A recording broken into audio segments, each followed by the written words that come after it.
ಸ್ವಾಗತ. ನಾನು ಚಿರ್ಸ್ಮಾ ದೊಡ್ಮನಿ. ಸುದ್ದಿಗೂ ಮುನ್ನ ಈ ಹೊತ್ತಿನ ಹೆಡ್ಲೈನ್ಸ್.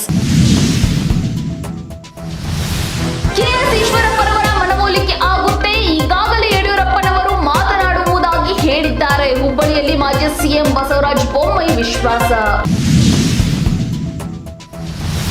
ಕಾಂಗ್ರೆಸ್ ಪಕ್ಷದ ಯೋಜನಾ ಪ್ರಾಧಿಕಾರ ಅಧ್ಯಕ್ಷರ ಆಯ್ಕೆ, ಹಿರಿಯ ಮುಖಂಡರಾದ ಪ್ರಕಾಶ್ ಗುತ್ತೇಗಾರ್ ಅಧ್ಯಕ್ಷರಾಗಿ ನೇಮಕ. ನೂತನ ಅಧ್ಯಕ್ಷರಿಗೆ ಸನ್ಮಾನಿಸಿದ ಪೇಟ ಅಮ್ಮಾಪುರ ಗ್ರಾಮಸ್ಥರು.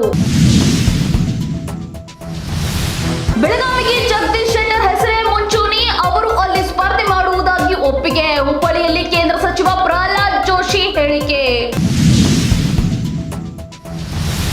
ದೇವೇಗೌಡ ಮಾರ್ಗದರ್ಶನದಲ್ಲಿ ನಿಖಿಲ್ ಪ್ರಚಾರ, ತಂದೆ ಅನುಪಸ್ಥಿತಿಯಲ್ಲಿ ಕ್ಯಾಂಪಿಯನ್ ಉಸ್ತುವಾರಿ. 3ನೇ ಬಾರಿಗೆ ಎಚ್ಡಿಕೆಗೆ ಹೃದಯ ಶಸ್ತ್ರಚಿಕಿತ್ಸೆ.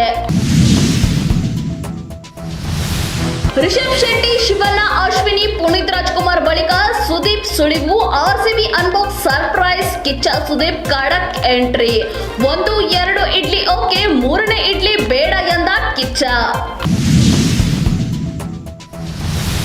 ಇದಾಗಿತ್ತು ಇವತ್ತಿನ ಸುದ್ದಿ. ಮತ್ತಷ್ಟು ಸುದ್ದಿಗಳಿಗಾಗಿ ನೋಡ್ತಾ ಇರಿ ನಮ್ಮ ವಿಜಯ ನ್ಯೂಸ್. ಭರವಸೆ ಬದುಕಿನ ವಿಜಯ.